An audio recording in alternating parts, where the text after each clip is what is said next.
आज बनाते हैं ब्रेड पकौड़ा। बारिश के मौसम में गर्मा गर्म ब्रेड पकौड़े मिल जाए तो क्या बात है। ये ऊपर से क्रिस्प और अंदर से एकदम मसालेदार बनकर तैयार हो। देखने में है ना मज़ेदार, और खाने में उतनी ही स्वादिष्ट बनकर तैयार होगी, वो भी बिना लहसुन प्याज के। तो चलिए इसको बनाना शुरू करते हैं। इसके लिए एक कटोरी बेसन ले लेंगे और उसी कटोरी से, जिस कटोरी से हमने बेसन लिया था, एक कटोरी पानी लेंगे। थोड़ा थोड़ा डाल के मिक्स करेंगे, एक बार में पूरा पानी नहीं डालेंगे।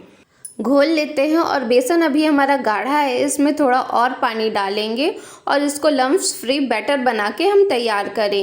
बेसन हमारा अच्छे से मिक्स हो गया और इसी तरीके से लगातार चलाते हुए हम 2 मिनट के लिए फेंट लेंगे। इससे क्या होता है ना कि बेसन हमारा हल्का हो जाएगा। और ये देखिए बिल्कुल परफेक्ट बैटर हमारा बना है। अब इसमें हम डालेंगे स्वाद के अनुसार नमक, थोड़ा सा हल्दी पाउडर और 2 चुटकी हींग ज़रूर डालिए, इससे इसका स्वाद बहुत ही अच्छा आता है और बेसन में डाइजेशन के लिए भी अच्छा होता है। 1 से 1.5 छोटा चम्मच तेल डालेंगे। इन सभी को कर लेंगे अच्छे से मिक्स। अब इसको हम ढक्कन ढक के 15 से 20 मिनट के लिए रेस्ट पे छोड़ देंगे ताकि बेसन हमारा अच्छे से फूल जाए। तब तक हम अपने फिलिंग को बना लेते हैं।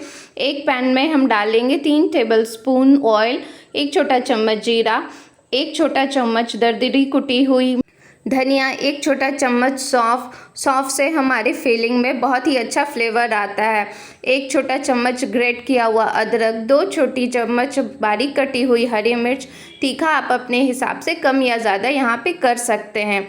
इन सभी को हम चला देते हैं और कुछ सेकंड के लिए हम भून लेते हैं। फ्लेम को यहाँ पे बिल्कुल लो रखेंगे ताकि मसाले हमारे जले नहीं। अब यहाँ पे हम कुछ सूखे मसाले, 1 छोटा चम्मच धनिया पाउडर, 1 छोटा चम्मच काश्मीरी लाल मिर्च पाउडर, आधा छोटा चम्मच हम गरम मसाला डालेंगे, आधा छोटा चम्मच के लगभग में हल्दी, आधा छोटा चम्मच आमचूर पाउडर। खटास के लिए यहाँ पे आप कुछ और भी इस्तेमाल कर सकते हैं।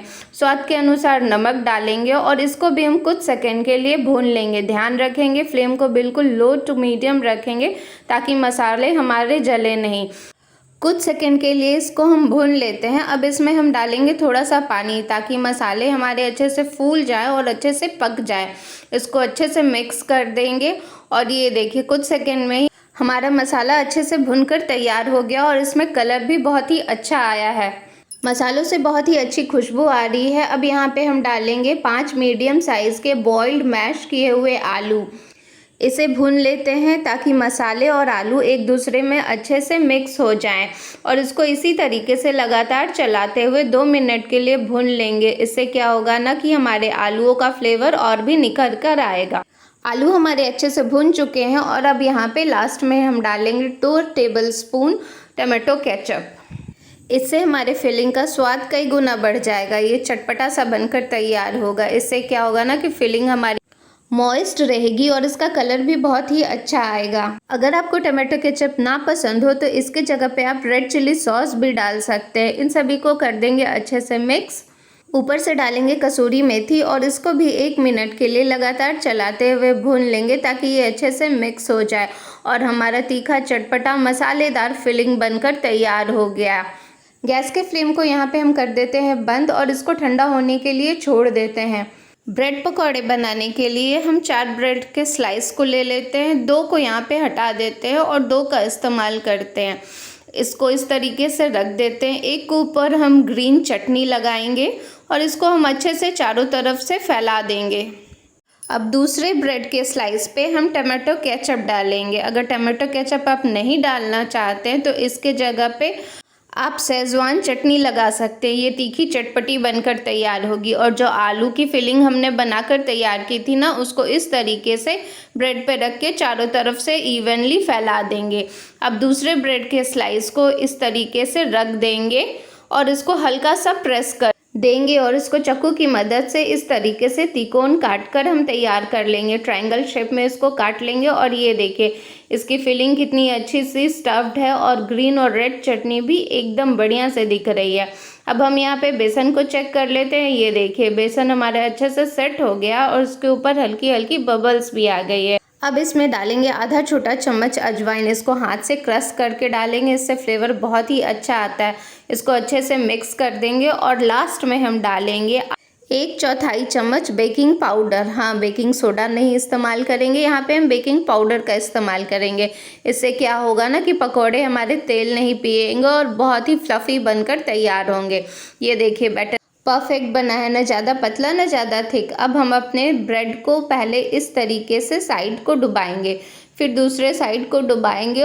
इस तरीके से पहले तीनों किनारे को हम डिप करेंगे और फिर बीच में बैटर लगाएंगे। इस तरीके से क्या होगा ना, हमारा बैटर सभी जगह अच्छे से लग जाएगा और लास्ट में ब्रेड को इस तरीके से उठाएंगे। इससे क्या होगा ना कि एक्स्ट्रा जो बैटर है खुद ब खुद निकल जाएगा और ये देखिए हमारा ब्रेड बिल्कुल स्मूथ हो जाएगा। अब पहले से गरम किए हुए तेल में इसको डालेंगे। ध्यान रखेंगे तेल बहुत ज़्यादा गरम नहीं करेंगे और बहुत ज़्यादा ठंडा भी ना हो। मीडियम फ्लेम पे हम इसको पकाएंगे और ब्रेड पकौड़े बहुत बड़े होते हैं तो इसके ऊपर से हम इस तरीके से तेल डालेंगे ताकि ये अच्छे से ऊपर वाला भी सेट हो जाए।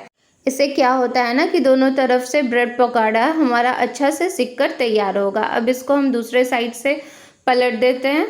अब हमारा ब्रेड पकौड़ा दोनों तरफ से अच्छे से फ्राई हो गया और ये देखिए कितना अच्छा कलर आया और अच्छे से सिक कर तैयार हुआ है और हमारा गर्मा गर्म क्रिस्पी करारा मसालेदार ब्रेड पकौड़ा बनकर तैयार है। और इसी तरीके से हम दूसरे ब्रेड पकौड़े को भी तल लेते हैं। इसके ऊपर डालेंगे तेल इस तरीके से ताकि ये दोनों तरफ से सेट हो जाए और पलट के इसको दूसरी तरफ भी हम सेक लेंगे। दोनों तरफ से अलट पलट के अच्छे से हम डीप फ्राई कर लेंगे। ये दोनों तरफ से अच्छे से सिक गया है और अब इसको हम निकाल लेते हैं। ये देखिए इसमें कितना अच्छा कलर आया और एकदम क्रिस्पी करारा हमारा ब्रेड पकौड़ा सिक कर तैयार हुआ है। गर्मा गर्म इसको सर्व करते हैं। कढ़ाई में इस तरीके से रोक लेंगे, जो थोड़ा एक्सेसिव तेल है वो निकल जाएगा। और इस बारिश के मौसम में गर्मा गर्म ब्रेड पकौड़े ज़रूर बनाइए। हम इसको आपको काट के भी दिखा देते हैं। ये देखिए ऊपर से बिल्कुल क्रिस्प है और अंदर से बिल्कुल मसालेदार बनकर तैयार होगा। ये देखिए इसके अंदर फिलिंग कितनी अच्छे से स्टफ्ड है और बेसन की कोटिंग भी कितने अच्छे से हुई है। हरी चटनी और लाल चटनी के साथ इसका स्वाद और भी बढ़ जाता है। आप इसे ऐसे ही खाइए या पीसेस में कट करके खाइए, पर बनाइए खाइए ज़रूर और ब्रेड पकौड़े को बना के एंजॉय कीजिए।